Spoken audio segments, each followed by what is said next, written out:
ច្រើនដងអញ្ចឹងទើបថ្ងៃក្រោយមិនខាតបង់ទី1កុំនិយាយត្រង់ពេកនៅមុខគេកុំចេះយកចិត្តត្រង់និយាយត្រង់ធ្វើជាខែរបស់ខ្លួនបើទោះបីជាអ្នកឲ្យមតិយោបល់គេក៏ត្រូវមើលថាគេអាចនឹងទទួលយកបានឬអត់ប្រសិនបើមានអារម្មណ៍ថាខ្លួនឯងមិនពូកែសម្ដីកុំនិយាយច្រើននាំតែធ្វើឲ្យគេមានអារម្មណ៍ថាអ្នកទំនេរពេកទី2កុំនិយាយដើមគេ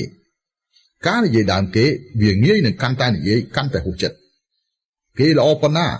មិនតាក់ទងនឹងអ្នកទេគេមិនល្អប៉ុណ្ណាក៏ជារឿងរបស់គេទេដូច្នេះត្រូវព្យាយាមកុំនិយាយដើមគេបើមិនដូច្នេះទេលេចឮការពិតអ្នកណាក៏មិនមានលទ្ធផលដែរទី3ទោះជាពិបាកវេទនាយ៉ាងណាក៏កុំត្អូញត្អែដែរត្អូញត្អែមិនត្រឹមតែមិនអាចដោះស្រាយបញ្ហាបានទេថែមទាំងឲ្យគេមានអារម្មណ៍ថាម្នាក់នេះអត់សមត្ថភាពពេលដែលកាន់តែពិបាកបំផុតនោះកាន់តែត្រូវបង្ហាញឲ្យឃើញនូវភាពខ្លាំងក្លារបស់ខ្លួនអកប្បកិរិយាវិជ្ជមានតែបែបនេះទេទើបគេសុខចិត្តជួយអ្នកក៏នឹងងាយស្រួលចាកចេញពីការលំបាកដែរទី4ឆ្លោះប្រកែកមិនប្រើពាក្យអសុរោះពេលកំពុងខឹងងាយនឹងប្រើពាក្យអសុរោះណាស់អ្នកកាន់តែត្រូវគ្រប់គ្រងខ្លួនឯងឲ្យបានល្អឲ្យតែអ្នកឆេវឆាវនិយាយពាក្យអសុរោះឡើងងាយនឹងធ្វើឲ្យអ្នកដទៃឈឺចាប់ណាស់ហើយបន្សល់ទុកនៅស្លាកស្នាមឈឺផ្សាទី5ផឹកស្រាកុំនិយាយពាក្យកុហកស្រាលើតុកុំគិតថាអាចផឹកថែមពី3កែវទៀតមិនអីកុំហាមាត់ធំនិយាយពាក្យផ្ដេសផ្ដាស់ពីព្រោះអ្នកមិនដឹងថាគេមានថតសម្លេងថតវីដេអូទុកឬទេចាំដល់ពេលដែលអ្នកស្វាងស្រវឹងអ្នកនឹងស្ដាយក្រោយមិនខានទី6មានលុយកុំនិយាយអួតទោះបីជាឥឡូវអ្នកមានប៉ុណ្ណាក៏កុំក្រអឺតក្រទមដែរមើលងាយអ្នកនេះមើលងាយអ្នកនោះតែងតែគិតថាខ្លួនឯងមានលុយច្រើនប៉ុន្តែអ្នកមានធ្លាប់គិតទេបើសិនជាមានអ្នកច្រណែនគេបំផ្លាញអ្នកពីក្រោយខ្នងនោះពាក្យបុរាណពោលថាកំភ្លើងចំមុខងាយកិច្ចចាក់ដោយល្បិចកិច្ចមិនរួចចុងក្រោយមិនប្រកាសថាមិនធ្វើឲ្យអ្នកបែកក្បាលហូរឈាមឡើយដូច្នេះត្រូវចាំកាន់តែសុខដុមរមនាកាន់តែត្រូវដាក់ខ្លួនក្រៅពីឪពុកម្ដាយគ្មានអ្នកណាចង់ឲ្យអ្នកល្អជាងខ្លួនទេជាចុងក្រោយត្រូវចងចាំថាកុំមើលស្រាលលើចិត្តច្រណែនរបស់មនុស្សកុំភ្លេចតាគ្មានអធិពលស្គាល់អ្នកណាក៏អត់ប្រយោជន៍អ្នកគ្មានអធិពលស្គាល់អ្នកណាក៏អត់ប្រយោជន៍ដែរមើលវីដេអូនេះរួចអាចធ្វើឲ្យអ្នកភ្ញាក់ខ្លួនសូមឲ្យអ្នកចុចបេះដូងនិងរក្សាទុកមើលថ្ងៃក្រោយជាដំបូងអ្នកត្រូវដឹងថាប្រើមនោសញ្ចេតនារាប់អានមិត្តភក្តិគឺជិះក្របីចម្លងភពទេប្រើអធិពលស្រូបទាញមកទើបយូរអង្វែង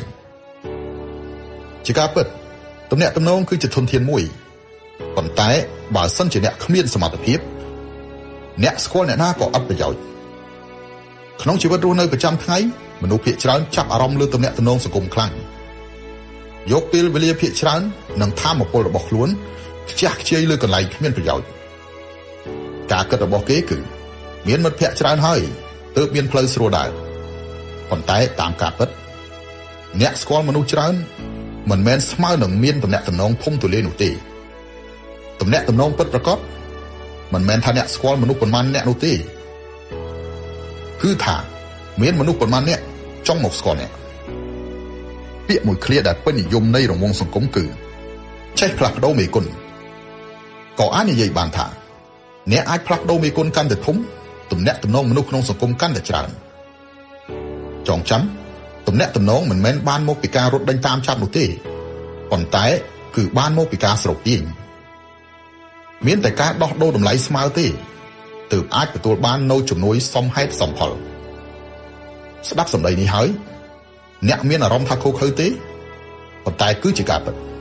មនុស្សម្នាក់អាចផ្លាស់ប្ដូរតម្លៃកាន់តែធំអង្គត់ផ្ចិតនៃទំនាក់ទំនងសង្គមកាន់តែធំមនុស្សដែលស្រោបទាញបានកាន់តែច្រើនដូច្នេះកាន់តែមានបញ្ញាច្រើនពេលវេលាទំនាក់ទំនងក្នុងសង្គមរបស់គេក៏កាន់តែតិចនោះក៏ព្រោះតែពួកគេដឹងថាប្រភពនៃទំនាក់ទំនងមិនមែនស្ថិតនៅលើខ្លួនអ្នកដទៃទេគឺស្ថិតនៅលើខ្លួនឯងមនុស្សជាច្រើនមិនយល់នៅរឿងមួយគឺថាសមភាពធនធានទើបអាចជួយគ្នាទៅវិញទៅមកបានទំនាក់ទំនងក្នុងសង្គមពិតប្រាកដ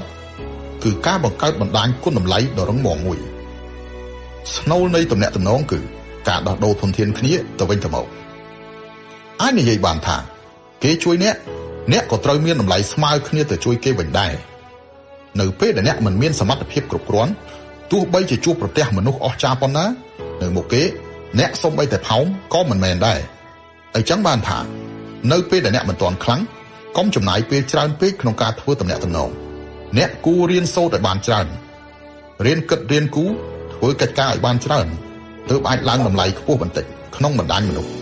បោះបង់ចោលនៅមិត្តភ័ក្តិអត់ប្រយោជន៍ទំនាក់ទំនងអត់បានការលើកកម្ពស់កម្រិតនៃការគិតរបស់ខ្លួនដូចនេះទើបពិភពលោករបស់អ្នករឹតតែធំទើបមានមនុស្សកាន់តែច្រើនចូលមកចិត្តអ្នកពុំនោះទេ